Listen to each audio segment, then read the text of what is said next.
Story time with Abby and Shelby. Today we're going to read The Ant and the Elephant. One morning a tiny ant crawled up a tall blade of jungle grass for a view of the river. All at once he was caught by a breeze that sent him sailing off into the swirling water. Just when it seemed he would be swept downstream and gone forever, the ant grabbed on to a snag and scrambled to safety. There, the ant remained stranded, wondering what he would do, when he spied a mud turtle creeping along the riverbank. "Oh, Mr. Hardshell," called the ant in his wee small voice, "would you be so kind as to give me a lift back to dry land? It's a nice day for a swim." The old turtle turned his head slowly, and after a long look at the ant, he said, "I've had my swim for today, and besides, if I went racing about helping everyone who was in trouble, I'd have no time left to relax." Then the turtle tottered away to find a place where he could sun himself. When the turtle came to a flat, warm rock, he crept slowly up the edge. Suddenly, he went toppling backward and landed upside down. "Blast it all," he muttered. "God blame it!" And he began thrashing about with his legs, desperately trying to right himself. But all the kicking could do was to send him rocking about on his shell. That was all. As he stretched his stringy neck, looking about for some help, the turtle spied a hornbill roosting on her nest high on a tree limb. "Oh, Mrs. Big Bill," he called, "would you mind helping me back to my feet? With one flip of your beak, I'm sure it would do it." "I could," snapped the bird, "but I won't. That will teach you not to be so clumsy." As she leaned down to say more, the hornbill tipped the nest, and her one big egg rolled out to go tumbling all the way to the ground. Luckily, it landed in a clump of fluff-tuff weeds without so much as a crack. "Thank goodness!" she cried when she found the egg all in one piece. Then, seizing it with her beak, she fluttered her wings as she tried to take off, but her oversized beak plus the cumbersome egg were too much of a load. Still, she kept on furiously thrashing the air until her wings were worn to a frazzle. And the miserable bird sat there staring helplessly at the egg. A giraffe came striding along. "Oh, Mr. Great Neck," she called, "you've come just at the right time. If I perched on your head with the egg in my beak, you could carry us back up to my nest." "Indeed no," scoffed the proud giraffe. "If I did such a thing, how silly I would look. I'll have no one laughing at me. No, indeed." And Mr. Greatneck went on his way with his head held high, nibbling at the treetops. He was so intent upon the tasty leaves he didn't notice the tangle-dangle vine until it was twisted up around one leg. "Here now," snorted the giraffe with an angry kick. "How dare you!" The kick merely gave the vine an extra twist, which tightened its grip. Then, in a fury, the giraffe began kicking wildly about with all four legs. The more he kicked, the more entangled he became. Finally, his legs were so tightly tied up in the vine, he couldn't budge. As he stood there in a tangle, he spied a lion heading his way. "What good luck," thought the giraffe. "With those great claws of his, he could rip the vine to shreds in one swipe." "Oh, Mr. Big Paw," he called to the lion, "just look at me."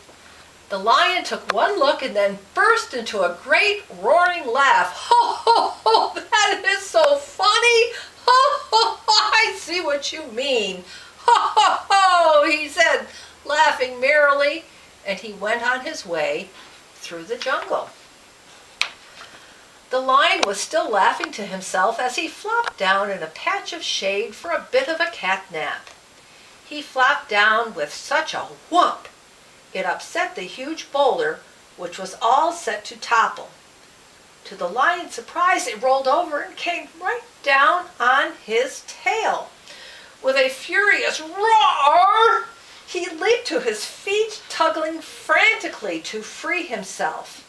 But he soon found it was a useless struggle. He could never get loose unless he was willing to part with his tail. He sat there growling over his bad luck, and a rhino came along. "Oh, Mr. Hardyhead," he called, "would you mind bumping this stupid boulder off my tail? One nudge of your great snout will do it." "I would," said the rhino, "if you could think of some way to return the favor." "Right now," sighed the lion, "all I can think of is my poor tail." "Too bad," said the rhino, and he went lumbering off through the trees.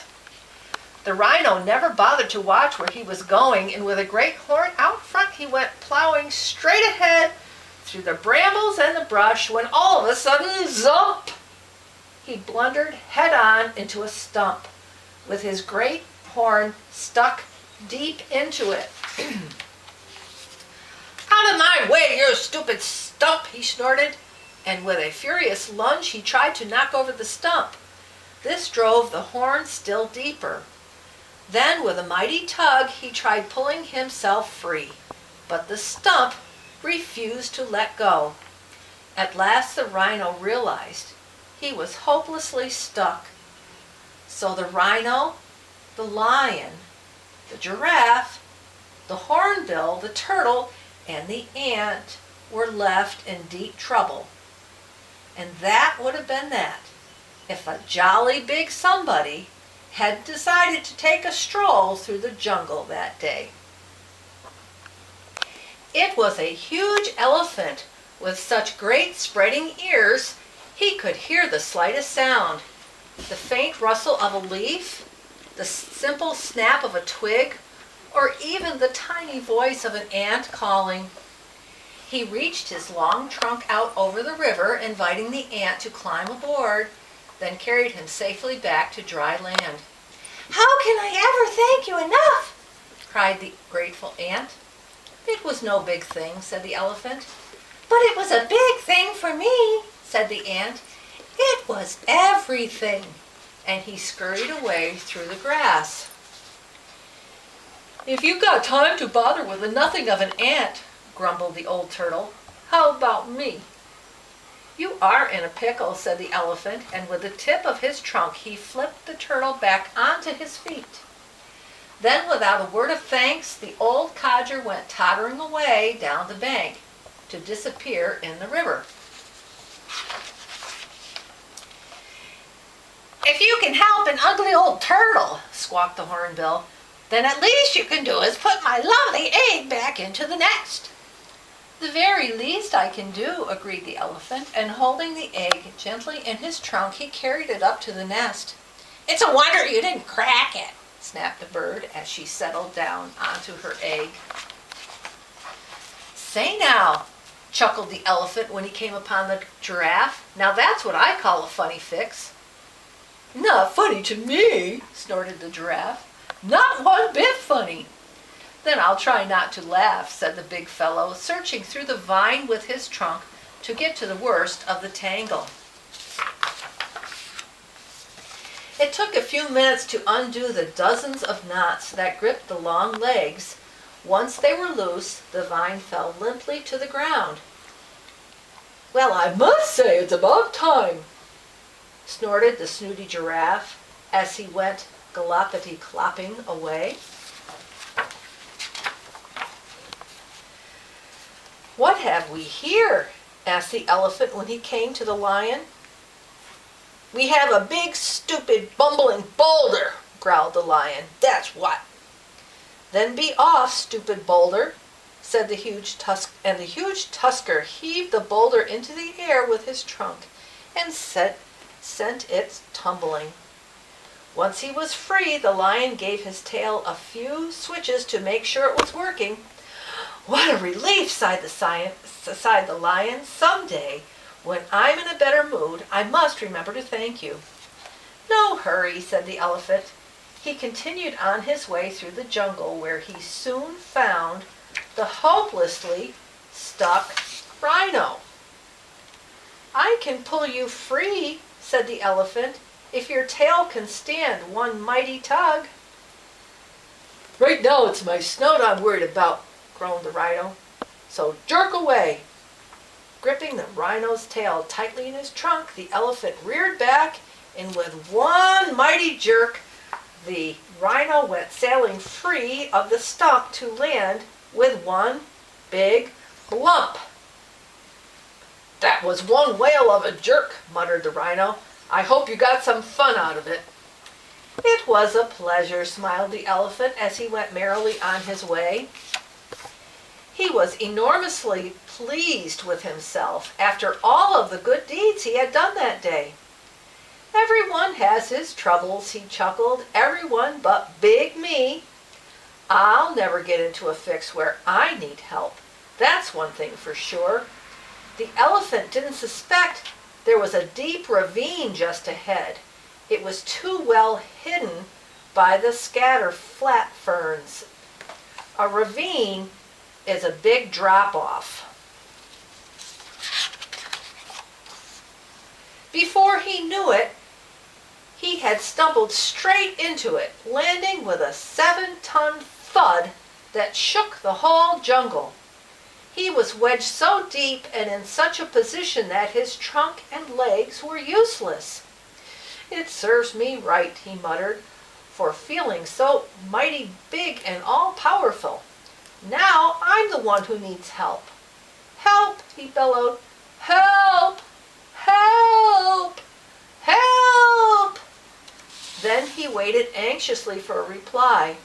He waited for hours, staring up at the sky until it faded into evening and a deep stillness settled over the jungle.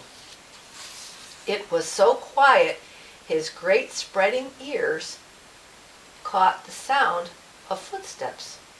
Tiny, tiny footsteps from somewhere above. "Who's there?" asked the elephant. "It's me," said a wee small voice. "The ant you rescued this morning and all of my ant friends. 95,000 of them." "I know ants are amazingly strong," said the elephant, "but surely you don't expect to lift me out of here." "We can try," said the ant. "Come on, my friends, let's get to work." Suddenly, down the steep wall of the ravine came a teeming horde of ants swarming up under the elephant. Then all together they began chanting, "Heave ho, up you go, up you go." And to the elephant's amazement, he felt himself moving upward. Slowly but surely, just an inch at a time, the tireless ants hoisted their huge burden up the wall. "Heave ho, up you go, don't lose your grip, don't anyone trip." And at last, under a bright full moon, they set the elephant down in the scattered flat ferns. "That was tremendous!" cried the elephant. "I can't believe it." "It was nothing," replied the 95,000 ants. "Nothing for you," said the elephant, "but a mighty big thing for me. Now if you'll climb aboard, I'll give you a ride back to your ant hill." "I'm not a bit tired," said one ant, "but I would like a ride. I've never ridden an elephant before." "Neither have I," cried all the others, and they swarmed up the elephant's legs and onto his back, and then away they went, harumpety-bumpety, clumpety-hump, the mighty big and the mighty small, off through the jungle together.